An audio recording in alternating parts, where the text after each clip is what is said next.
Hi అండి. నమస్తే. తెలుగు నవలా శ్రోతలకు లక్ష్మి కథల ప్రపంచానికి స్వాగతం. ఎద్దనపూడి సులోచనారాణి గారు రచించిన అగ్నిపూలు అనే నవలను వింటున్నాం కదండి. ఈరోజు ఈ వీడియోలో మనం పార్ట్ 8 వినేద్దామండి. వాన ఉధృతంగా లేకపోయినా చాలాసేపటి నుంచి పడుతూ ఉండడంతో వీధులన్నీ జలమయంగానే ఉన్నాయి. కృష్ణ చైతన్య కారు ఆ నీళ్లలో నుంచి వెళుతుంది. చలిగా ఉండడం వల్ల అందరూ దుకాణాలు మూసేశారు. వీధులు నిర్మానుష్యంగా ఉన్నాయి. టైం ఎక్కువగా కాకపోయినా రాత్రి పొద్దుపోయినట్టే ఉంది. కారు సరాసరి ప్రసాద్ సమాధి దగ్గరికే వచ్చి ఆగింది. కృష్ణ చైతన్య బ్యాటరీ లైట్ తీసుకుని కారులో నుంచి దిగి ఆ సమాధి దగ్గరికి వెళ్ళాడు. అక్కడ జెనీ లేదు. కానీ వచ్చిన జాడ తెలియజేస్తున్నట్టుగా పెట్టిన పూలదండ మాత్రం వానదారల్లో తడుస్తూ కనిపించింది. అతను బ్యాటరీ లైట్ వెలుగులో అక్కడ చెట్ల కిందంతా చూశాడు. జెనీ కనిపించలేదు. అతను కారు దగ్గరకు తిరిగి వచ్చాడు. కారు తిరుగుముఖం పట్టింది. క్రిందకు దిగి ఏటవాలుగా ఉన్న దోవ వైపు మళ్ళింది. అక్కడ వాగులో నీళ్లు జలజలలాడుతూ పరిగెడుతున్నాయి. కృష్ణ చైతన్య కారు ఆపాడు. వాగులో అక్కడక్కడ ఎత్తుగా ఉన్న రాళ్ల మీద నుంచి అడుగులు వేస్తూ వాగు దాటి అవతలికి వెళ్ళాడు. శివాలయం దగ్గరకు రాగానే బ్యాటరీ లైట్ వేసి చూశాడు. పూసల తోరణాలుగా ఉన్న వానజల్లుల మధ్య నుంచి బ్యాటరీ లైట్ కాంతి వెలుగు కిరణాల్లా దూసుకు వెళుతుంది. అక్కడ స్తంభాన్ని ఆనుకుని జెనీ నిలబడి కనిపించింది. అతను మెట్లెక్కి పైకి వచ్చాడు. జెనీ అతన్నే చూస్తుంది. నీ గురించి అమ్మమ్మ కంగారు పడుతుంది. నేనప్పుడే చెప్పాను, జెనీ తెలివిగల పిల్ల, ఎక్కడో అక్కడే సురక్షితంగానే ఉంటుంది అని. నా ఊహే నిజమైంది. జెనీ ఇంకా అతన్నే చూస్తుంది. ఇంతవరకు తను ఇక్కడ చిక్కిపోయాననే భయం మనసు నిండా తుఫానులా వీస్తుంటే గువ్వ పిట్టలా గజగజలాడుతున్నట్టుగా ఆందోళనతో కూర్చుంది. తండ్రి సమాధి నుండి తిరిగి వస్తుంటే హఠాత్తుగా వాన ఎక్కువైతే కాసేపు తలదాచుకోవడానికి ఇక్కడికి వచ్చింది. వాన కుండపోతగా మారింది. చీకటి పడిపోయింది. ఎంతసేపు చూసినా తన కోసం ఎవరూ రాలేదు. అసలు తను అనే మనిషి బ్రతికి ఉందనే ధ్యాస ఎవరికైనా ఉందా అనిపించింది. తను ఇంటికి రాకపోతే ఎవరూ వెతుక్కోలేదా? ఎవరూ కంగారు పడలేదా? మొదట ఆగ్రహం కలిగింది. ఆ ఆగ్రహంలో నుంచి నిస్సహాయత్వంలో నుంచి ఒంటరితనంలో నుంచి విపరీతమైన దుఃఖం వచ్చాయి. తల్లి గుర్తుకు వచ్చింది. మమ్మీ, నాకెవ్వరూ లేరు. నువ్వు బ్రతికి ఉన్నప్పుడే నన్నెందుకు చంపేయలేదు అనుకుంటూ చాలాసేపు మోకాళ్ళ మీద తలపెట్టుకుని ఏడ్చింది. ఏడుపులో నుంచి మళ్ళీ ఊరట కలిగింది. తన కోసం డాక్టర్ గారో బాబీయో తప్పకుండా వస్తారని ధైర్యం తెచ్చుకుని ఎదురు చూస్తూ కూర్చుంది. ఏ మనిషికైనా ఆపద సమయంలో ఆశ అనేది ప్రాణాలు నిలబెడుతుంది అనే సత్యం అక్షరాల అనుభవం అయ్యింది. దూరం నుంచి వెలుగు పుంతల్లా కారు లైట్లు కనిపిస్తుంటే జెనీకి ప్రాణం లేచి వచ్చింది. డాక్టర్ గారు వచ్చారనే వెర్రి ఆనందం కలిగింది. కానీ వచ్చిన వ్యక్తి డాక్టర్ గారు కాదు, కృష్ణ చైతన్య జెనీని ఒక్కచూపులోనే నిశ్చితంగా గమనించాడు. ఆ ముఖం ఉబ్బి ఉంది. కళ్ళు ఎర్రబడి ఉన్నాయి. ఈ మారుమూల చీకట్లో ఒంటరిగా చిక్కడిపోతే ఏడుపు రావడంలో అతనికి ఆశ్చర్యం కలిగించలేదు. భయపడ్డావా? అనునయంగా అన్నాడు. లేదు, భయం దేనికి? నేను దేవుడి సన్నిధిలో ఉన్నాను. ఆ దేవుడే నాకు అన్యాయం చేయదలుచుకుంటే ఇక నన్ను రక్షించేవారెవరు అనుకున్నాను. అబ్బా, భయం ఎంత వేదాంతం తెప్పిస్తుంది. అతను నవ్వాడు. అతని నవ్వు జెనీకి రోషం తెప్పించింది. ఈ వచ్చిన వ్యక్తి డాక్టర్ గారో బాబీయో అయి ఉంటే వాళ్ళని హత్తుకుపోయి తను పొందిన భయం అంతా చెప్పేసి ఉండేదేమో. వాన వస్తుంది కదా, వెంట ఎవరినైనా తోడు తీసుకుని వస్తే ఎంత బాగుండేది అన్నాడు అతను. నా సరదా నీకు ఇబ్బంది కలిగిస్తుందని అనుకోలేదు. బాబీ ఇంట్లో లేడా? ఉన్నాడు. ఉంటే మాత్రం ప్రయోజనం ఏమిటి? ఈ అడవిలో అతను ఇంకో పక్కకి తప్పిపోయి ఉండేవాడు. రా, మనం వెళ్లే వరకు అమ్మమ్మ నిద్రపోదు. జెనీకి అర్థమైంది. నాని పంపగా ఇతను వచ్చాడన్నమాట. ఇద్దరు నడవసాగారు. జెనీ గొడుగు పట్టుకుంది. అతను బ్యాటరీ లైట్తో దోవ చూపిస్తున్నాడు. వాగు దగ్గరికి వచ్చారు. అక్కడ నీళ్లు ఎంతో వేగంగా సుళ్ళు తిరుగుతూ రయ్యన పరిగెడుతున్నాయి. 10 నిమిషాల క్రితం కృష్ణ చైతన్య దాటి వచ్చిన ఎత్తైన రాళ్లని ఎక్కడ ఉన్నాయో గుర్తు తెలియనట్టుగా మునిగిపోయాయి. బాప్రే, వాగుకి పొంగు వస్తున్నట్టుంది. మనం త్వరగా దాటి వెళ్ళడం మంచిది. ఉండు, నేను ముందు వెళ్ళి లోతు ఎక్కడా లేదో చూస్తాను అన్నాడతను. అతను 4 అడుగులు వేశాడు. అక్కడ లోతు అనిపించి పక్కకు తిరిగాడు. అక్కడ పర్వాలేదు అనిపించింది. అతను వెనక్కి తిరిగి చేయి చాచి జెనీకి అందించాడు. రా అన్నాడు. పర్వాలేదు, నేను నడవగలను. జెనీ జాగ్రత్తగా నీళ్లలోకి దిగి బ్యాటరీ లైట్ వెలుగులో మెల్లగా అతని వైపు రాసాగింది. కృష్ణ చైతన్య ఆదురుదుగా సుళ్ళు తిరుగుతున్న నీళ్లను గమనిస్తున్నాడు. జెనీ ఇంకో 2 అడుగులు వేస్తే అతని పక్కకి వచ్చేసేదే. నీళ్లు ఒరవడికి ఒళ్ళు తూలుతుంది. కాళ్ల కింద భూమి అండలేదు. నీళ్లు 1000 ఏనుగుల శక్తితో నెట్టివేస్తున్నాయి. జెనీ కెవ్వున అరిచింది. మరు క్షణంలో కళ్ల ముందు అంతా చీకటి అయిపోయింది. కృష్ణ చైతన్య చేతులు జెనీని పొదివి పట్టుకుని దగ్గరకు లాక్కున్నాయి. జెనీ, జెనీ అతను గట్టిగా పిలుస్తున్నాడు. జెనీకి భయంతో నోటు నుంచి మాట రావడం లేదు. మెల్లగా అతనిని తాను కుదుటపరుచుకుంది. అయ్యో నా గొడుగు అంది. కృష్ణ చైతన్య బ్యాటరీ లైట్ వెలుగులో చూపించాడు. ఎర్రటి పూల గొడుగు పూలవానల నీళ్లలో గిరగిరా తిరుగుతూ వేగంగా వెళ్ళిపోతుంది. అయ్యో ముందుకు అడుగు వేయబోయింది. అతను ఆపేశాడు. ఇద్దరూ చూస్తుండగానే అది దూరమైపోయింది. అప్పటికే నీళ్లు ఇద్దరికీ మోకాళ్ళ దగ్గరికి వచ్చేశాయి. నీళ్లు వరవడి ఇంకా ఎక్కువవుతున్నట్టు ఇద్దరికీ తెలుస్తుంది. లాభం లేదు, ఇక్కడ నిలబడడం ప్రమాదం. వెనక్కి తిరిగి వెళదాం పదా. అతను జెనీ భుజాలు చుట్టూ చేయి వేసి దగ్గరగా పట్టుకుని నడిచాడు. అతను అలా పట్టుకోకపోతే ఆ నీళ్ల వేగానికి తను తట్టుకోలేనట్టుగా అనిపించింది. ఇద్దరూ మెల్లగా వచ్చిన వైపుకే మళ్ళీ వచ్చేశారు. కాళ్ల కింద నీళ్లు లేని నేల తగిలింది. జెనీకి అమ్మయ్య అనిపించింది. ఇప్పుడెలా అంది. వాగు తగ్గే వరకు వేచి చూడడం ఒక్కటే మార్గం అన్నాడు అతను. ఇప్పుడు తగ్గుతుందా? చెప్పలేం. అరగంటలో తగ్గొచ్చు, 6 గంటల పైన పట్టవచ్చు. ఇద్దరు శివాలయం మండపం దగ్గరికి తిరిగి వచ్చారు. మెట్ల మీద కూర్చున్నారు. కృష్ణ చైతన్య బ్యాటరీ లైట్ని అటూ ఇటూ వేసి చూస్తున్నాడు. జెన్నీకి బట్టలు తల తడిసిపోయాయి. చెలేస్తుందా అతను అడిగాడు. లేదన్నట్టు తల ఊపింది. కూర్చున్న జెన్నీ కివ్వుమని లేచింది. ఏమిటది? అతను లైటు తిప్పాడు. ఎదురుగా పెద్ద బావురు కప్ప ఎగురుతూ జెనీ వైపే వస్తుంది. జెనీ మెరుపులా అతని పక్కగా వచ్చి నిలబడింది. అతను నవ్వాడు. అదేం చెయ్యదు, వానలో మనలాగానే ఆశ్రయం వెతుక్కుంటుంది అంటూ చిన్న రాయి తీసి విసిరాడు. కప్ప క్షణం ఆగి వాళ్ళని పరీక్షగా చూసినట్టు చూసి అవతల వైపుకి ఎగురుతూ వెళ్ళసాగింది. కృష్ణ చైతన్య చేతిలో లైటు కాంతి అటూ ఇటూ తారట్లాడి గుడి తలుపుల మీద నిలిచింది. దానికున్న పాత తాళాన్ని కొద్దిసేపు పరిశీలనగా చూసింది. మనం లోపల కూర్చుంటే ఇంత చలి ఉండదు అన్నాడు. తాళం వేసుందిగా అంది Jenny. Krishna Chaitanya battery light సాయంతో గట్టి రాయి ఒకటి వెతికి తెచ్చాడు. జెనీని బ్యాటరీ లైట్ పట్టుకోమన్నాడు. ఆమె లైటు చూపిస్తుంటే దాని 4-5 దెబ్బలతో ఊడగొట్టి తలుపులు తెరిచాడు. లోపల దేవుడి ముందు దీపం వెలుగుతుంది. తలుపులు తెరవగానే అది గాలికి రెపరెపలాడింది. కృష్ణ చైతన్య గబాల్న ఆమెని లోపలికి లాగి తలుపు మూసేశాడు. ఆమె నిశ్చేష్టురాలైనట్టు చూసింది. ఇక్కడ వెచ్చగా ఉంది. గడియ వేసి బ్యాటరీ లైట్ తీసేస్తూ అన్నాడు. లోపల నీను దీపపు కాంతి తెల్లగా మనోహరంగా ఉంది. బయట పడుతున్న వానతో చలితో తనకేం సంబంధం లేనట్టుగా సుఖంగా సుషుప్తిలో మునిగి ఉన్నట్టుగా ఉంది శివలింగం. కృష్ణ చైతన్య నీళ్లు కారుతున్న రెయిన్ కోట్ విప్పేసి శివలింగం పాదాల ముందు పెట్టాడు. దాని నుంచి కారుతున్న నీళ్లు అభిషేకపు జలం వెళ్ళిపోయే తూములో నుంచి పోతున్నాయి. అతను తదేకంగా శివలింగాన్నే చూస్తున్నాడు. బయట గాలి వాన శబ్దం విచిత్రంగా ప్రతిధ్వనిస్తుంది. జెనీకి మూసిన తలుపులో ఈ ఒంటరితనం కృష్ణ చైతన్యతో ఏకాంతం ఉక్కిరి బిక్కిరి అయినట్టుగా ఉంది. అతను షర్టు విప్పాడు. జెనీకి అందించాడు. వేసుకో, వెచ్చగా ఉంటుంది అన్నాడు. ఆమె వద్దన్నట్లు తల తిప్పింది. పర్వాలేదు, తీసుకో. అనవసరం లేదు, నాకు ఇలాగే బాగుంది ఖచ్చితంగా చెప్పేసింది. నువ్వు చాలా మొండిదానివి నవ్వాడతను. జెనీ అతని ఛాతి వైపే చూస్తుంది. అక్కడ బంగారు పథకంలో మెరుస్తున్న పులిగోళ్ల పథకం ఆమె నరనరంలో మెల్లగా ఉద్రేకం పుట్టిస్తుంది. అతను ఒంటరిగా దొరికాడు. ఈ అవకాశం వదులుకోకూడదు. కానీ ఎలా? తన చేతుల్లో ఆయుధం ఏదీ లేదే. కోరుకున్న క్రూరముఖం కళ్ళెదుట వచ్చి నిలబడినప్పుడు చేతిలో తుపాకీ లేని వేటగాడి మనసులా ఆమె మనసు తల్లడిల్లుతుంది. కసి క్రమంగా కత్తి నూరినట్లుగా పదును తేలుతుంది. చేతుల్లో ఆయుధం లేకపోతేనేం, చేతులే ఆయుధాలు. జెనీకి శివలింగం చాలనిపించింది. కృష్ణ చైతన్య తలని దానికేసి కొడితే చాలదు. తన తల్లిని క్రూరమైన కుక్క కరిచి చంపినట్టుగా తను అతని మీద పడితే ఇలాంటి అవకాశం ఎప్పుడొస్తుంది? దీనిని ఉపయోగించుకోవడం ఎలా? జెనీకి వణుకు లాంటిది ప్రారంభమైంది. అతను అక్కడ జెనీ ఉందని ధ్యాసే లేనట్టుగా ఇటువైపు వీపు పెట్టి నిలబడి ప్యాంటు జేబులోంచి చేతులు పెట్టుకుని శివలింగాన్ని తదేకంగా చూస్తున్నాడు. ఆమెకి భూమి దద్దరిల్లుతున్నట్లుగా ఆ ప్రకంపనకి తను ఉక్కిరి బిక్కిరి అవుతున్నట్టుగా ఉంది. ఒక అడుగు వేసి అతని దగ్గరికి వెళ్ళింది. మరు క్షణంలో చేతులు చాచి అతని మెడ మీద గట్టిగా పట్టుకునేదే. కానీ అంతలోనే అతను ఇటు తిరిగాడు. ఆమె ఉలికిపాటుగా వెనక్కి తగ్గి గోడకు అనుకుంది. వణుకుతున్న చేతులు అతని కంటపడకుండా వెనక్కి పెట్టుకుని నిలబడింది.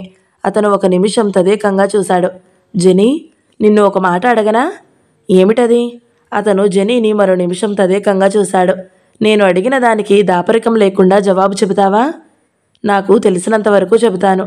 నువ్వు ఎవరినో ప్రేమించడం, పెళ్లి చేసుకోవాలని అనుకోవడం, అతను పెళ్లికి ముందు యాక్సిడెంట్లో చనిపోవడం ఇదంతా అబద్ధం, కల్పిత కథ. నిజమేనా? జెనీ నిశ్చేష్టురాలిలా చూస్తుంది. నువ్వు అతని కోసం బాధపడుతున్నట్టుగా నటిస్తున్నావు. ఎందుకీ నటన? ఎవరిని మోసం చేయడానికి? మీరు ఇక్కడికి రావడంలో ఏదో ఉద్దేశం ఉంది. ఏమిటది? What is your game? ఆమె కళ్ళు చిన్నపిల్లల కళ్ళల భయంతో పెద్దవైనాయి. మీరు ఇంకో ఉద్దేశం మనసులో పెట్టుకుని అమ్మమ్మ మంచి మనసుకి గేలం వేశారు. మమ్మల్ని చూడాలని తప్పిస్తున్నట్టుగా ఉత్తరాలు రాశారు. నువ్వేదో బాధపడుతున్నట్టుగా నటించి మమ్మల్ని వంచావు. ఎందుకు జెనీ ఈ నాటకం అంతా? ఎందుకు? అతని నోటిలోని వాక్యం పూర్తి కానేలేదు. ఆమె గబాలన వెనక్కి తిరిగింది. మూసి ఉన్న తలుపులు తెరిచేసింది. మరో నిమిషం మా చీకట్లో బయటికి పారిపోయేదే కానీ మెరుపులా వచ్చిన కృష్ణ చైతన్య జెనీని పట్టుకున్నాడు. వదులు, వదులు నన్ను, పెనుగులాడింది. ఆ క్షణం ఆమెని ఆపడం అతని శక్తికి మించిన పనే అయ్యింది. నన్ను వెళ్ళని, వెళ్ళని. ఆ తలుపులు తెరవడంతో గుడిలో వెలుగుతున్న దీపం రెపరెపలాడి తన ఉనికిని కోల్పోయినట్టుగా ఆరిపోయింది. కళ్ళ ముందు అంతా కటిక చీకటి. నన్ను వెళ్ళని. నీకు పిచ్చి పట్టిందా? అతను ఆమెని కదలకుండా బంధించాడు. ఆమెకి హఠాత్తుగా ఏడుపు వచ్చేసింది. అతనిని దోషిగా నిలబెట్టి శిక్షించబోయిన తననే అతను దోషిని చేశాడు. నిలదీస్తున్నాడు. ఈ అపజయం ఆమె తట్టుకోలేకుండా ఉంది. అతన్ని జెనీ దుఃఖం కలవరపరిచింది. అందులో నటన లేదు. దేనికో తీవ్రంగా పడుతున్న వేదన ఉంది. చెప్పలేని మూగబాధ ఉంది. అతను జెనీని మరింత దగ్గరికి తీసుకున్నాడు. ఆల్రైట్ జెనీ, నువ్వు చెప్పలేకపోతే పర్వాలేదు, నేనేమీ అనుకోను. ఇదేమిటో నేనే తెలుసుకుంటాను. కానీ నువ్వు ఒక్కటి మాత్రం గుర్తుంచుకో. నేను నీకు స్నేహితుడిని. నువ్వు ఎలాంటి చేదు నిజం చెప్పినా భరించగల ఆత్మీయుడిని. నీకేదైనా కష్టం ఉంటే నన్ను అది పంచుకొని, అది ఒక్కటే నేను నిన్ను కోరుతున్నాను. ఫ్లేమీ. అతను డగ్గుత్తిగా ఆగిపోయాడు. జెనీ మనసు ఆ పిలుపు వినగానే ఆర్తనాదం చేసినట్లుగా అయింది. ఫ్లేమీ. ఆ పిలుపు తండ్రిది. తండ్రి చిన్నప్పుడు తనని ఆ పేరుతో పిలిచేవాడు. కృష్ణ చైతన్యకి అది ఎలా తెలుసు? అతను జుట్టు నిమురుతూ చెప్పాడు. ఫ్లేమీ, నువ్వు నాకెంతో ఇష్టమైన మామయ్య కూతురివి. నీకేదైనా కష్టం ఉంటే నిన్ను ఆదుకోవాలని నా మనసు ఎంతగానో ఆతృతపడుతుంది. ఇది ఒకటి నువ్వు గుర్తుపెట్టుకో చాలు అన్నాడు. జెనీ బుద్ధి తెలిసిన తరువాత ఇలాంటి స్నేహిపూర్వకమైన చల్లని మాటలు ఎవరి నోటి వెంట వినలేదు. అందుకే ఇంకా ఏడుపు వచ్చేసింది. అతని మాటలు పారిజాతాల పరిమళంలా ఎంతో హాయిగా ఉన్నాయి. కానీ అతని గుండెల దగ్గర నుంచి జెనీ చంపకి గుచ్చుకుంటున్న పులిగోరు పథకం జెనీని భుజం తట్టి హెచ్చరిస్తున్నట్టుగా ఉంది. కృష్ణ చైతన్య జెనీ భుజాలు పట్టి లోపలికి తీసుకువచ్చాడు. అతను కూర్చున్నాడు. జెనీని కూర్చోబెట్టి తలని మోకాల మీదకి ఆనించాడు. జీవితం చాలా విచిత్రమైనది జెనీ. మనం ఊహించలేని విషమ పరీక్షలు పెట్టి మనల్ని ఉక్కిరిబిక్కిరి చేస్తుంది. ఈ పరీక్షలకి తట్టుకోవడంలోనే వ్యక్తిత్వం కనబడుతుంది. కలత చెందిన మనుషులకు అప్పుడప్పుడు ప్రక్షాళన అనేది చాలా అవసరం. నీలో ఏదైనా చెప్పలేని బాధ ఉంటే దాని గురించి శాంతి కోసం మార్గం చూపిస్తాను. ఏమిటది? ఇక్కడికి 40 మైళ్ళ దూరంలో ఆశ్రమం ఉంది. అక్కడ ఒక వారం రోజులు ఉండి వస్తే నీకు నువ్వే కొత్త వ్యక్తిలా కనిపిస్తావు. అక్కడికి నేను తీసుకువెళ్తాను అన్నాడతను. అతని కంఠంలో ప్రతిధ్వనిస్తున్న ఆత్మీయత మహత్యం ఏమిటో గాని కొద్దిసేపటి క్రితం పడిన ఆందోళన, భయం, ఉద్రేకం సమస్తం మాయమైపోయాయి. మనసు పొందుతున్న హాయి కన్నతల్లి స్పర్శల, కమ్మటి నిద్రల ఎంతో హాయిగా ఉంది. జెనీ సొమ్మసిల్లిన మనిషిలా అతని ఒడిలో తలచేర్చి అలాగే కూర్చుండిపోయింది. ఎంతసేపు అలా గడిచిందో జెనీకి తెలియదు. వాన తగ్గిపోయింది. తనలాగానే ప్రకృతి పొందిన ఆరాటం కూడా శాంతించి సొమ్మసిల్లినట్టుగా అంతటా నిశ్శబ్దంగా ఉంది. కృష్ణ చైతన్య లేచి షర్టు వేసుకున్నాడు. కింద ఉన్న బ్యాటర్ లైట్ తీసుకున్నాడు. ఇద్దరూ తలుపులు తోసి బయటకు వచ్చారు. గుడ్డి వెన్నెల్లో దోవ అస్పష్టంగా కనిపిస్తుంది. ఇద్దరూ వాగు దగ్గరకు వచ్చారు. నీళ్లు తగ్గాయి. కృష్ణ చైతన్య నీళ్లలోకి దిగి చెయ్యి అందించాడు. జెనీ ఈసారి తిరస్కరించలేదు. అతని చెయ్యి పట్టుకుని ఆ నీళ్లు దాటి వచ్చింది. కారు స్టార్ట్ అయ్యింది. కృష్ణ చైతన్య టైం చూసుకుని, బాప్రే 2 గంటలైంది అన్నాడు. జెనీ మాట్లాడలేదు. నిటారుగా కూర్చుంది. అతను మౌనంగా డ్రైవ్ చేస్తున్నాడు. జెనీకి ఒక జీవితకాలం అనుభవం పొందినట్టుగా ఉంది. డాక్టర్, నేను వెళ్ళిపోతాను. నా ప్రయాణానికి ఏర్పాట్లు చూడండి. ఏమైంది జెనీ? అసలేం జరిగింది? స్టవ్ మీద మరుగుతున్న నీళ్ల నుంచి సిరంజి తీస్తూ అడిగాడు డాక్టర్. ఏమీ కాలేదు. మేము వచ్చి 4 రోజులు పైగా అయ్యిందిగా. ఇండియా చూడడానికి వచ్చాం. ఇక చాలు. నువ్వు ఇంత హఠాత్తుగా ఈ నిర్ణయానికి ఎందుకు వచ్చావో ముందు చెప్పు. జెనీ అక్కడనున్న బెంచీ మీదపై కూలబడింది. డాక్టర్ గారికి ఏదో చెప్పాలని తాపత్రయపడుతున్నట్లుగా పెదవులు కదలబోయినాయి. అంతలోనే ఆ ప్రయత్నం విరమించుకుంటున్నట్లుగా అవి మౌనంగా ఉండిపోయాయి. డాక్టర్ గారు సిరంజిని పింగాణీ ట్రేలో ఉంచి చేతులు తుడుచుకుంటూ వచ్చారు. బాబీ ఎక్కడా? లేడు, ఊరు వెళ్ళాడు. జెనీ చూపులు ఆగ్రహంగా మారాయి. కనీసం నాకు చెప్పనైనా చెప్పలేదు. ఎప్పుడు వెళ్ళాడు? ఏ ఊరు? తెలీదు. తెల్లవారి లేచేసరికి నా పక్కన ఈ చీటీ ఉంది. చీటీ తీసి అందించింది. అందులో గబగబా వ్రాస్తున్నట్టుగా ఉన్న వ్రాతలో ఇంగ్లీష్లో ఇలా ఉంది. జెనీ, నేను అర్జెంట్ పని మీద ఊరు వెళ్తున్నాను. త్వరలో తిరిగి వస్తాను. బాబీ అని మాత్రమే ఉంది. ఏమిటా అర్జెంట్ పని? ఏ ఊరు? డాక్టర్ గారు తలెత్తుతూ అడిగారు. జెనీకి రాత్రి నుంచి చాలా కోపంగా ఉంది. ఆ కోపానికి మొదట కారణం కృష్ణ చైతన్యకి తన విషయం తెలిసిపోయింది. తను ఎవరినీ ప్రేమించలేదని, పెళ్లి చేసుకోబోయే అతను ప్రమాదంలో మరణించలేదనే విషయం అర్థమైపోయింది. బాబీకి తను మొదటి నుంచి కట్టుకథ వద్దని చెబుతూనే ఉంది. తను అసలు ఇండియా రానని తిరస్కరించింది. బాబీ తర్కించాడు. వాళ్ళకెలా తెలుస్తుంది అని రెట్టించాడు. ఈ విధంగా కాకపోతే మనం అక్కడికి వెళ్ళలేం, అమ్మా నాన్నలు తిరిగిన ప్రదేశం చూడలేమన్నాడు. బాబీకి ఇండియా వెళ్ళాలని ఎంతగానో ఉంది. తనకి మొట్టమొదట అంతగా లేకపోయినా బాబీ తరచుగా ఇదే మాట్లాడడంతో ఇదొక అంటువ్యాధిలా తనని కూడా ఆవహించింది. బాబీ అన్నట్టే అయ్యింది. వాళ్ళు తాము రావడానికి అంగీకరించారు. బాబీ ఎంతో సంతోషపడ్డాడు. బాబీని సంతోషపెట్టడమే ఆనందం అయ్యింది. వచ్చినప్పటి నుంచి తను వాళ్ళకి దూరంగా ఉంటూనే వచ్చింది. బాబీ తాను పరాయి వాళ్ళం, ఇక్కడ నుంచి వెళ్ళిపోవలసిన వాళ్ళం అనే సంగతి మర్చిపోయి బాబీ వాళ్లతో కలిసిపోయాడు. గ్రానీ, భవానీ బాబీకి పెళ్లి సంబంధం అని మాటలు మొదలుపెట్టినప్పుడే తను బాబీతో దెబ్బలాడింది. మన అమ్మని తరిమి కొట్టిన వాళ్ళు, ఇంట్లోకి రానియకుండా వెలివేసిన అహంభావులు, వాళ్లతో ఈ పెళ్లి మాటలేమిటి? నీకు ఇష్టం లేదని ఖచ్చితంగా చెప్పే అంది. బాబీ నవ్వాడు. జెనీ, నువ్వు ప్రతి చిన్న విషయాన్ని ఇలా సీరియస్గా తీసుకుంటావేమిటి? ఇది నీ ఆరోగ్యానికి మంచిది కాదు అన్నాడు. ఇది చిన్న విషయమా? కాక తల పగలగొట్టుకునేంత పెద్దదంటావా? ఆ ముసలావిడ మన పైన ప్రేమ కొద్దీ ఏదో అంది. భవానీకి కూడా నేనంటే ఇష్టమే. నేను పెళ్లి చేసుకుంటే ఏమిటవుతుంది? బాబీ అలా నిదానంగా నిబ్బరం మనసుతో అడుగుతుంటే జెనీకి ఒళ్ళు మండిపోయింది. నీకు బుద్ధి లేదు. అమ్మ నాన్న గుర్తుంటే ఇలా మాట్లాడవు అంది ఆవేశంగా.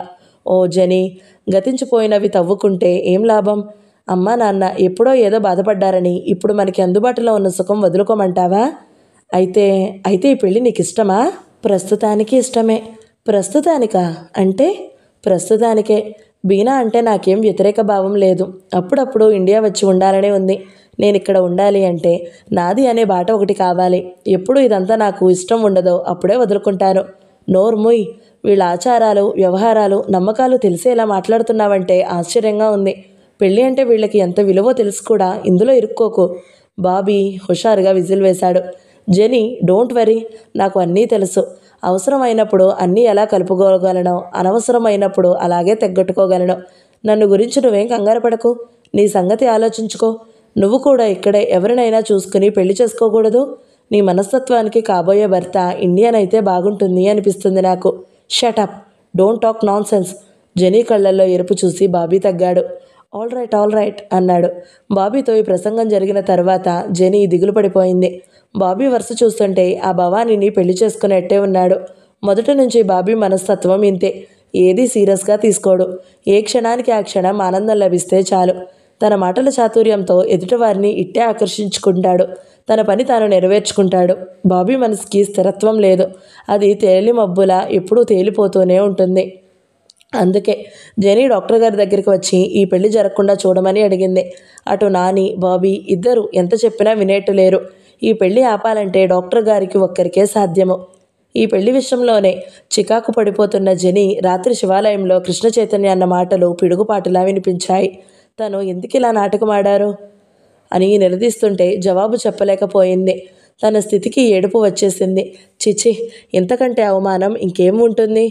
జెనీ అతని ముందు తలెత్తలేకపోయింది. అవమాన భారంతో కుంగిపోతూ ఇంటికి వచ్చింది. ఇంటికి వచ్చిన జెనీ చాలా ఆవేశంగా బాబీ గదిలోకి వచ్చింది. కానీ బాబీ మంచం మీద గాఢ సుషుప్తిలో ఉన్నాడు.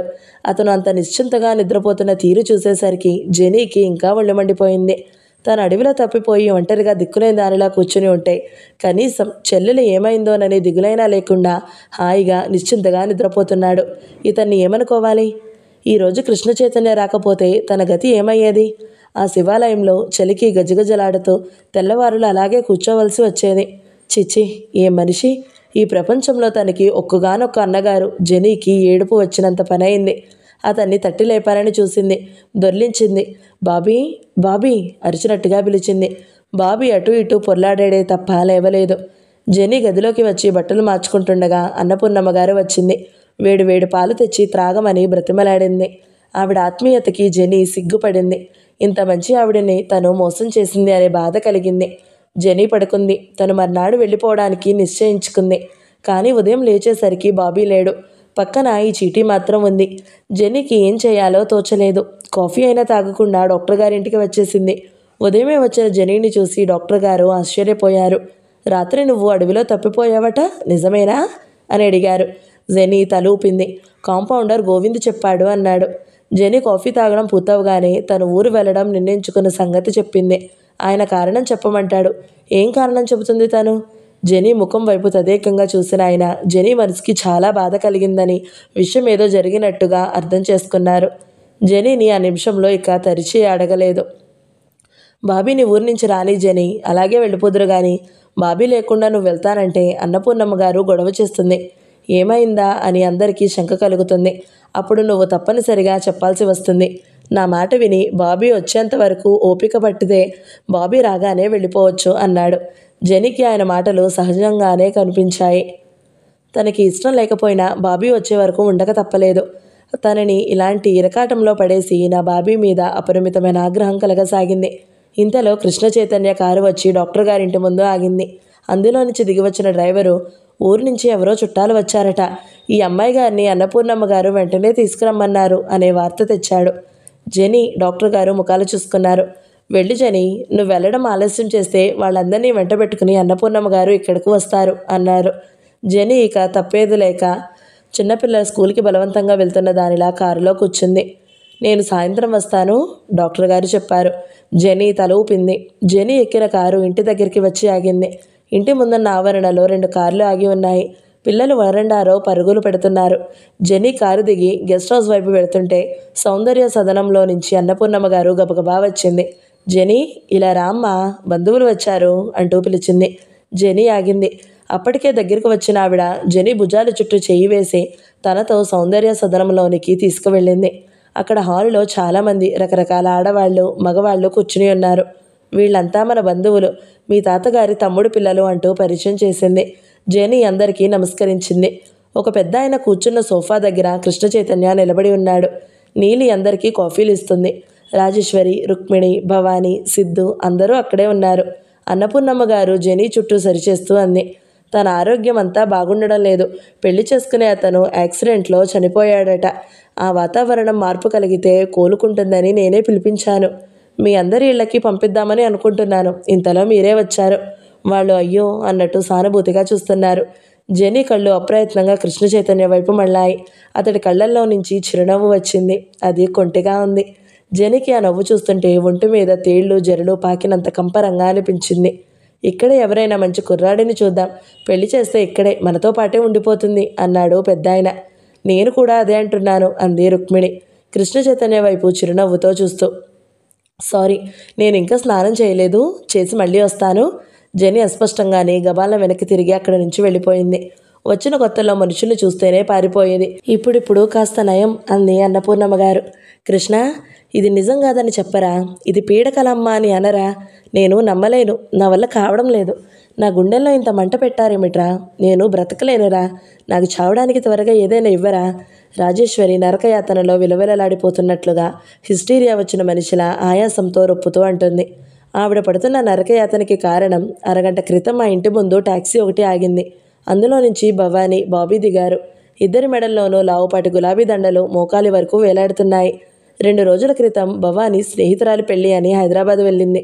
అదే రోజు బాబీ కూడా ఏదో పని మీద వెళ్ళాడు. విడివిడిగా ఊరు వెళ్ళిన ఇద్దరు జంటగా తిరిగి వచ్చారు. ఆ రావడంలో విశేషం ఏం లేదు. ఉన్న విశేషమంతా ఇద్దరి మెడల్లోనూ వేలాడుతున్న దండల్లోనే ఉంది. టాక్సీ వచ్చి ఆగేసరికి కృష్ణ చైతన్య వరండాలోనే ఉన్నాడు. అతను ఆశ్చర్యంగా భవానీని, బాబీని చూస్తున్నాడు. ఇద్దరి ముఖాల్లో ఆ చిరునవ్వులేమిటి? మెడలో ఆ పూలదండలేమిటి? అతను చూస్తుండగానే ఇద్దరు సరాసరి అతని దగ్గరికే వచ్చారు. భవానీ చటుక్కున వంగి అతని పాదాలకు నమస్కరించింది. అన్నయ్య, నీకు చెప్పకుండా ఒక పని చేశాను. అమ్మకి కోపం వస్తుందేమో. ఏమిటమ్మా అది? భుజాలు పట్టి లేవదీస్తూ అడిగాడు. కృష్ణ, భవానీ నేను ఈరోజు ఉదయం పెళ్లి చేసుకున్నాం. చెబితే మీరు కాదంటారేమోననే భయంతో చేసుకుని చెబుదామని నిశ్చయించుకున్నాము, బాబీ చెప్పేశాడు. కృష్ణ చైతన్య ఒక నిమిషం నిశ్చేష్టుడైనట్టు చూశాడు. భవానీ అతన్ని చిన్నపిల్లలా కౌగిలించుకుంది.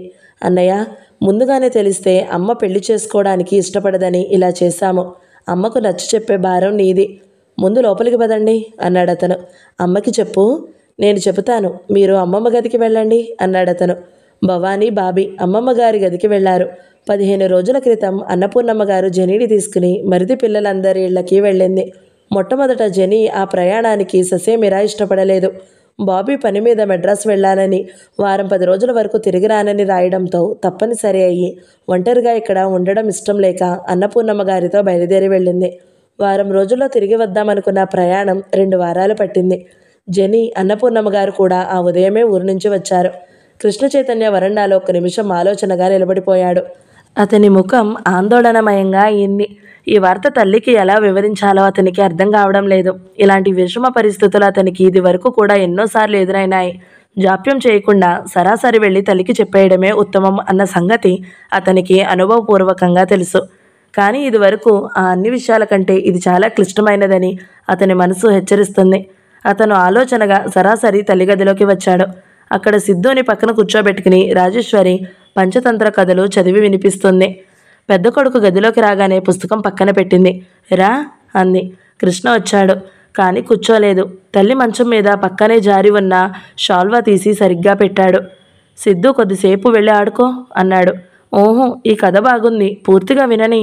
రాజేశ్వరి సీరియస్గా ఉన్న కొడుకు ముఖం వైపు చూసింది. అతనేదో ముఖ్యమైన విషయం చెప్పడానికే వచ్చాడని గ్రహించింది. చేతిలో ఉన్న పుస్తకం మూసి పక్కకు పెట్టేస్తూ, సిద్ధు, మనం మళ్ళీ రాత్రికి చదువుకుందాం.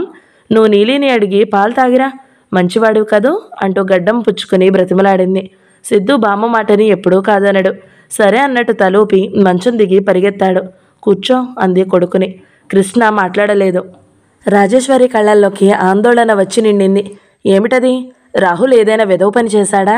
ఓహో, మరి ఎవరైనా మళ్ళీ మన మీద వ్యాజ్యం వేశారా?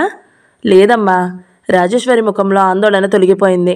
అమ్మయ్యా, ఈ 2 కాకపోతే ఇక ఏదైనా పర్వాలేదు, నేను భరించగలను, ఎదుర్కోగలను. ఏమిటది చెప్పు. భవాని ఊరు నుంచి వచ్చిందమ్మా. ఎప్పుడు? నాకు తెలియదే. ఆవిడ లేచి వెళ్ళబోయింది. కృష్ణ చైతన్య వారించాడు. నువ్వు వెళ్ళడం ఎందుకు? తనే ఇక్కడికి వస్తుంది. కృష్ణ చైతన్య గుమ్మంలోకి వెళ్ళాడు. పాలకప్పు పట్టుకుని మెట్లెక్కి పైకి వెళుతున్న నీలిని చూశాడు.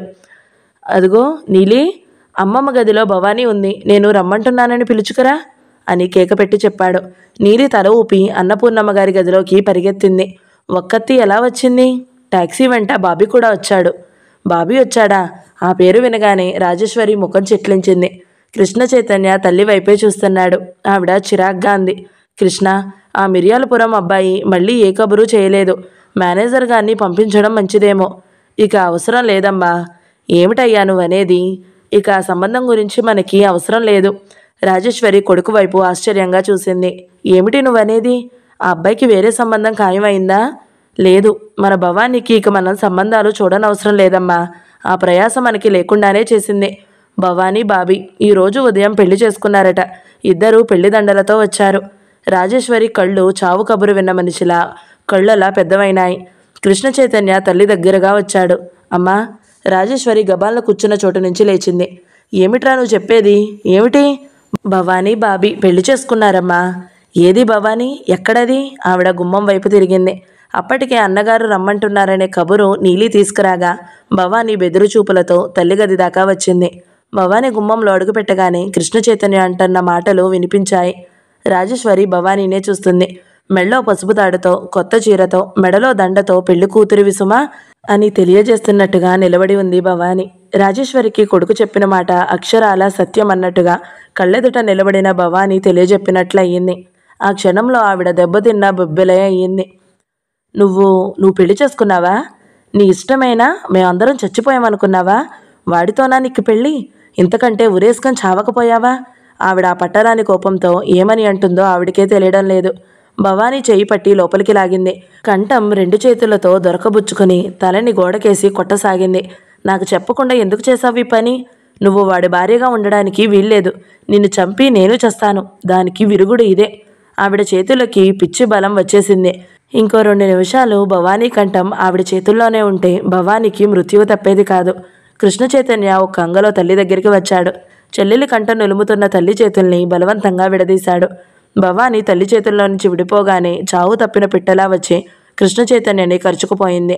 రాజేశ్వరి ఉన్మాదిలా ఆవేశ్వపూరితురాలై కనకదుర్గలా మళ్ళీ కూతురు వైపు రాబోయింది. కృష్ణ చైతన్య చెల్లెల్ని భుజాల చుట్టూ చేయి వేసి పక్కకు తిప్పి తల్లికి అందకుండా చేశాడు. అమ్మా, నీకేమైనా మతిపోయిందా? అవతల మేనేజర్ ఉన్నాడు. ఆ పొలం తగాదా తీర్పుకు వచ్చి ఊరి పెద్దలు ఉన్నారు. వాళ్ళంతా వింటే ఏమనుకుంటారు? ఏమైనా అనుకోనిరా, నేను దీన్ని వదలను. కృష్ణ చైతన్య మళ్ళీ చెల్లెలి దగ్గరకు రాబోతున్న తల్లిని చేత్తోనే దూరంగా ఆపేశాడు. భవానీ, నువ్వెళ్ళు. చెల్లెల్ని గుమ్మం వైపు నెట్టాడు. భవానీ వలని తెంచుకున్న లేడి పిల్లల బ్రతుకు జీవుడా అంటూ ఆ గదిలో నుంచి బయటకు పరిగెత్తింది. కృష్ణ చైతన్య గది తలుపులు వేసేశాడు. రాజేశ్వరి కళ్ళెర చేసింది. కృష్ణ, దానికి అడ్డంలే, ఆ తలుపులు తీ. అమ్మా, మీరు చెప్పిన మాటలు నేను ఎన్ని విన్నాను, ఈ ఒక్కసారి మీరు వినండి. నేను ఏదీ వినను. నా గుండెల్లో మంట నీకు తెలియదు. ఇదంతా ముసలావిడ పన్నాగం. ఆవిడ అనుకున్నది సాధించింది. వాళ్ళిద్దరికీ పెళ్లి చేసింది. కానీ ఈ పెళ్ళి చెల్లదు. బీనాకేం తెలీదు. నేను రుజువు చేస్తాను. అమ్మా, బీనా తెలుసో తెలియకో తప్పు చేసింది. దాన్ని మనం మరింత రచ్చకెక్కిస్తే ఎవరు నవ్వులు పాలవుతారో మీరే ఒక్కసారి ఆలోచించుకోండి. నష్టపోయేది బీనా కాదు, మనం. ఇన్నాళ్ళు మీరు ఊర్మితో ఎన్నో విషయాలు మనసులో పెట్టుకుని మూగగా భరిస్తూ వచ్చారు. అవన్నీ మీకు పరీక్షలు కాదు, ఇదే అసలైన పరీక్ష. నన్నేం చేయమంటావురా? ఆవిడ నిస్సహాయంగా చూసింది. ఒక్క నిమిషం కూర్చుని శాంతంగా ఆలోచించండి. భవానీ మైనారిటీ దాటిన పిల్ల. మనం ఏం చేసినా ఆ పెళ్ళి చెల్లకుండా మాత్రం చేయలేము. రాజేశ్వరికి ఏడుపు వచ్చేసింది. అక్కడున్న కుర్చీలో కూలబడుతూ, ఇది ఇట్లా చేసిందేమిట్రా? వాడిని కాకుండా ఇంకెవరిని చేసుకున్నా నేనేమీ అనేదాన్ని కాదు. చివరికి వీధిన పోయి అడుక్కు తినేవాడిని చేసుకున్నా నేను అభ్యంతరం పెట్టేదాన్ని కాదు. కానీ ఆ బాబీ, వాడికి నిలకడలేదురా. మీకు తెలీదు, మన మీద వాళ్ళకి ప్రేమేం లేదు. బీనాని బాధ పెట్టడానికి వాడు పెళ్లి చేసుకుని ఉంటాడు. పోనీ అలాగే అనుకున్నా అదంతా బీనా చేతులారా చేసుకున్నది అవుతుంది. ఎవరి కర్మని ఎవరూ తప్పించలేరమ్మా. ఈ విషయం మీరు ఎరగనిదేం కాదు. అవునయ్యా, నిజమే. చాలా చాలా చక్కటి నిజం చెప్పావు. ఎంతటి పచ్చి నిజం. ఎవరి కర్మ వాళ్ళదే. ఈ కర్మంతా నాదే. నేను అనుభవించక తప్పదు. దానికేం లేదు. ఇదంతా నా దురదృష్టం. ఆవిడ ఏడవసాగింది. కృష్ణ చైతన్య తల్లి దగ్గరికి వచ్చాడు. అమ్మా, అనునయంగా పిలిచాడు. ఆవిడ తలెత్తి బేలగా చూసింది. అతని చెయ్యి పట్టుకుంటూ అంది. కృష్ణ, ఇది నిజం కాదని చెప్పరా? ఇది పీడకలమ్మా అని అనరా? నేను నమ్మలేను. నా వల్ల కావడం లేదు. నేను బ్రతకలేనురా. నాకు చావడానికి త్వరగా ఏదైనా ఇవ్వరా? రాజేశ్వరి నరకయాతన పడుతున్న మనిషిలా అడగసాగింది. కృష్ణ చైతన్య తల్లి వైపే చూస్తున్నాడు. అతని గొంతులో ఏదో అడ్డుపడ్డట్టే అయింది. పిల్లల కోసం తల్లి పడిన తాపత్రయం అతనికి తెలుసు. ఎంతసేపు పిల్లలు. ఆవిడ ఆలోచనలు సర్వస్వం పిల్లల మీదనే కేంద్రీకృతం అయి ఉండేవి. పిల్లల్ని బాగా చదివించాలి, వాళ్ళ పెళ్ళిళ్ళు గొప్పగా చెయ్యాలి. ఎంతసేపు ఆవిడకి ఇదే లోకం. ఏ పిల్లల కోసం ఆవిడ ఇంత చేసిందో ఆ పిల్లలై ఆవిడ కడుపులో చిచ్చు పెడుతున్నారు. ఆవిడ అనేది ఒక వ్యక్తి ఉన్నట్టుగా గుర్తులేనట్టే తమ ఇష్టాలు నెరవేర్చుకుంటున్నారు. రాహుల్ అలా తిరగడం ఆవిడికి ఇష్టం లేదు. అయినా రాహుల్ అలా తిరుగుతూనే ఉన్నాడు. భవానీ బాబీని చేసుకోవడం ఇష్టం లేదు. కానీ భవానీ బాబీనే పెళ్లి చేసుకుంది. ఎంత ఇష్టంగా పెంచి పెద్ద చేసిన పిల్లలు వాళ్ళు. అన్నీ ఆవిడికి అయిష్టమైనవి, బాధ పెట్టే పనులే చేస్తున్నారు. అందుకే ఆవిడ ఇదంతా నా కర్మరా అని వాపోతుంది. పిల్లలలో ఇలాంటి బాధలు పడాల్సి వస్తుందని తెలిస్తే ఏ తల్లిదండ్రులు వాళ్ళ మీద అంత మమకారం పెంచుకోరేమో. భవానీ పెళ్లి కోసం ఆవిడ ఎన్ని ఊహించిందో, ఎంత ఘనంగా చేయాలని కలలు కన్నదో కృష్ణ చైతన్యకి బాగా తెలుసు. అందుకే ఈ క్షణంలో తల్లి పడుతున్న దుఃఖం చూస్తుంటే అతనికి కళ్ళు చెమ్మగిలుతున్నాయి. తనెంత అనునయించిన ఆవిడ గుండెల్లో ఆయన గాయం మానదని అతనికి తెలుసు. బీనా తనతో ఒక్క మాట చెప్పి ఉంటే బాగుండేది అనిపించింది. భవానీ బాబీ వివాహం చేసుకున్నారనే వార్త రాజేశ్వరి కంటే మిన్నగా జెనీని నిశ్చేష్టురాలిని చేసింది. కలలో కూడా ఊహించలేని ఈ పరిణామం జెనీ గుండెల్ని కలవరపరిచింది. ఈ ప్రపంచంలో తనకి ఉన్న ఒక్కగానొక్క ఆత్మీయుడని వాడు తన నుంచి దోచేసినంత కోపంగా అనిపించింది. కనీసం ఒక్క చిన్న మాటైనా బాబీ తనతో చెప్పలేదు. జెనీకి చాలా రోషంగా, చెప్పలేని బాధగా ఉంది. ఎప్పుడు బాబీని తీసుకుని ఈ దేశం నుంచి వెళ్ళిపోదామా అని రోజులు లెక్క పెట్టుకుంటున్న జెనీకి ఇది పెద్ద ఆశానిపాతం అయ్యింది. ఎవరితో చెప్పుకుంటుంది తన బాధ? ఎవరితో పంచుకుంటుంది ఒంటరితనం? బాబీ ఈ భవానీని కాకుండా ఇంకెవరిని చేసుకున్నా తనకి ఇంత బాధ ఉండేది కాదు. జెనీకి బాబీతో మాట్లాడే అవకాశమే చిక్కడం లేదు. బాబీ భవానీ ఒక్క క్షణం కూడా విడిగా ఉండడం లేదు. బాబీ ఊరి ప్రయాణం సంగతి ఎత్తే పరిస్థితుల్లో లేనేలేడు. కృష్ణ చైతన్య రిసెప్షన్ ఏర్పాటు చేశాడు. ఊరిలో వారు, భవానీ స్నేహితురాళ్ళు, దగ్గరి బంధువులందరూ వచ్చారు. భవానీకి బాబీకి ఆర్భాటపు వేడుకల మీద ఇష్టం లేదని, అందుకే సింపుల్గా రిజిస్టర్ మ్యారేజ్ చేసుకున్నారని అన్నపూర్ణమ్మ గారు అందరికీ చెప్పింది. రాజేశ్వరి తెచ్చిపెట్టుకున్న నవ్వుతో తిరిగింది. రాహుల్ పరాయి మనిషిలా సమయానికి వచ్చి బహుమతి అందజేసి వెళ్ళాడు. జెనీ ఒక్కత్తి ఒక పక్కగా నిలబడి ఉంది. బాబీ వచ్చిన అతిథులతో కరచాలనం చేస్తూ ఎంతో సరదాగా నవ్వుతూ మాట్లాడుతున్నాడు. బాబీ ఆనందంగా ఉన్న తీరు చూస్తే జెనీకి ఈర్ష్య కలిగింది. ఎంత హాయిగా వాళ్ళతో కలిసిపోయాడు. తన తల్లి తండ్రి అనేవాళ్ళు గుర్తున్నట్టే లేదు. ఇక్కడ ఒక్కదానివి నిలబడ్డావేం? డాక్టర్ గారు దగ్గరికి వచ్చి పిలిచారు. జెనీ బేలగా అతని వైపు చూసింది. ఆయన జెనీ భుజాల చుట్టూ చేయి వేశారు. జెనీ చూడు, బాబీ భవానీ ఎంతో ఈడుజోడుగా ఉన్నారు కదూ. జెనీ మాట్లాడలేదు. ఇంతలో కృష్ణ చైతన్య అక్కడికి వచ్చాడు. డాక్టర్, వీళ్ళు ఈ వివాహం ఎలా ఆమోదించారో నాకు ఆశ్చర్యంగా ఉంది అని అంది జెనీ. ఎందుకని? వీళ్ల కుటుంబంలో పట్టింపులు చాలా ఎక్కువ కదా. విదేశీయులతో వివాహాలు వీళ్ళకి నచ్చవు కదా. కృష్ణ చైతన్య వినాలనే అంది జెనీ. అలా అని ఎవరు చెప్పారు అన్నాడు డాక్టర్ గారు. వేరే ఎవరో చెప్పాలా డాక్టర్? మా అమ్మకి ఇంటిలో జరిగిన పరాభవం మేము ఎరగనిది కాదుగా. జెనీ చూపులు వాడిగా అతని మీద నిలిచాయి. జెనీ, అవన్నీ ఇప్పుడెందుకు? డాక్టర్ గారు వారించబోయారు. ఇప్పుడు కాకపోతే ఇంకెప్పుడు అడగను. మా అమ్మ పనికిరాని వీళ్ళకి మా అన్న ఎలా పనికొచ్చాడు? ఆ మాటలకి ఇది సందర్భం కాదు జెనీ, ఆయన మందలింపుగా అన్నారు. మీరు సమాధానం చెప్పలేరు డాక్టర్, కానీ నాకు తెలుసు. మా అమ్మ అంటే పరాయి పిల్ల, ఆడపిల్ల. అవలీలగా అవతలికి తోసేశారు. వీళ్ళకి బాధేమనిపించలేదు. ఇప్పుడు ఈ పని చేసింది వీళ్ళ అమ్మాయి కాబట్టి కడుపులో పెట్టుకుని దాచుకుంటున్నారు. వీళ్ళకి చెప్పకుండా పెళ్లి చేసుకున్న కోటగోడల అందరూ అండగా నిలబడి అది తమ ఆధ్వర్యంలోనే జరిగినట్టుగా గొప్పలు చెప్పుకుంటున్నారు. డాక్టర్ గారు గాబరాగా కృష్ణ చైతన్య వైపు చూస్తున్నారు. కానీ అతని పెదవుల మీద చిరునవ్వు చెక్కు చెదరలేదు. చిన్నపిల్ల సందర్భం తెలియకుండా మాట్లాడిన మాటలకు విన్నట్టు ఆమె వైపు తదేకంగా చూస్తూ ఆ మాటలు వింటున్నాడు. జెనీకి ఈ పెళ్లి ఇష్టం లేదు డాక్టర్, అందుకే అలా అంటుంది. భవానీ పెళ్లి చేసుకున్న వ్యక్తి పరాయివాడు, అర్హత లేనివాడు అయితే తప్పకుండా వెలివేసి దూరంగా ఉంచేవాళ్ళమే. బాబీ మావాడే, అందుకే ఇద్దరికీ కోటగోడలా అండగా నిలబడ్డాము. జెనీకి నా అనేవాళ్ళ ఆత్మీయత ఏమిటో అర్థం కాదు, క్షమించడం అంటే ఏమిటో తెలియదు. అతని మాటలు సున్నితంగా ఎదురు దెబ్బ తిన్నట్లుగా వాడిగా వచ్చాయి. ప్రేమించే హృదయానికే క్షమించే సహనం ఉంటుంది. జెనీకి ఎవరైనా ప్రేమించడం అంటే ఏమిటో నేర్పాలి కృష్ణ అన్నారు డాక్టర్ గారు నవ్వుతూ. అదే సమయంలో రాహుల్తో మరో స్నేహితుడు అంటున్నాడు. నేను పొరబడడం లేదు రాహుల్, ఈ బాబీ నాకు తెలుసు. కిందటి సంవత్సరం గోవాలో నేను చూశాను. నాన్సెన్స్, నువ్వు ఎవరిని చూసి ఎవరనుకుంటున్నావో? అతను ఇండియా రావడం ఇదే ప్రథమం. కాదు, పోనీ నేను పొరబడ్డాననుకుంటే మా అన్నయ్యని అడుగు. అన్నయ్య వాళ్ళందరి ఫోటోలు తీశాడు. ఇతను ఇంకో ఇద్దరు కలిసి వచ్చారు. టూరిస్టులమని చెప్పారు. బాబీ ఇదివరకు ఇండియా వచ్చినట్టు నాకు చెప్పలేదే. మేము మొన్న గోవా వెళ్ళాం, అప్పుడు కూడా ఏమీ అనలేదే. రాహుల్ ఆలోచనగా అన్నాడు. కానీ అతని కళ్ళ ముందు గోవాలో బాబీ చెప్పకుండా వెళ్ళిపోయి మర్నాడు సాయంత్రం వచ్చి, సారీ, వాకింగ్కి వెళ్ళి తోవ తప్పిపోయాను రాహు, రాత్రంతా చెట్టు కింద గడిపాను అనడం గుర్తుకు వచ్చింది. బాబీ కోసం ఎవరెవరో వస్తూ వెళ్తున్నారు. బాబీ కూడా తెలిసిన వాళ్ళంటూ ఎక్కడెక్కడికో వెళ్ళి వస్తున్నాడు. వినోద్ అనే ఫ్రెండ్ అబద్ధాలు కల్పిత కథలు చెప్పే మనిషి కాదు. రాహుల్ అతన్ని తీసుకుని సరాసరి బాబీ దగ్గరికి వెళ్ళాడు. హాయ్ బాబీ అన్నాడు వినోద్. హాయ్. బాబీ ముఖం అతన్ని చూడగానే వెలవెలబోయింది. రాహుల్కి వినోద్ చెప్పిన సంగతి నిజమే అయి ఉంటుందని నిర్ధారణ అయ్యింది. అంతలో తల్లి ఎవరినో తీసుకుని అక్కడికి వచ్చింది. రాహుల్ మౌనంగా అక్కడి నుంచి వెనక్కి తిరిగి వచ్చేశాడు. జెనీ బట్టలు సర్దుకుంటుంది. బాబీ లోపలికి వచ్చాడు. జెనీ అడుగుల చప్పుడు బట్టి బాబీ అని గ్రహించింది.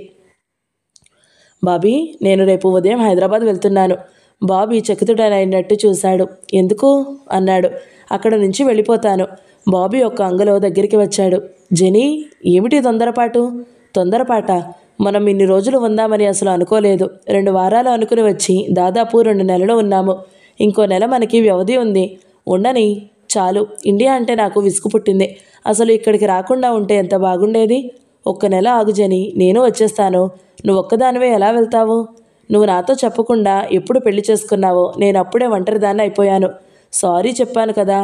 కొన్నిటిని క్షమించగలం బాబీ, కానీ కొన్నిటిని క్షమించాలని అనుకున్నా క్షమించలేము.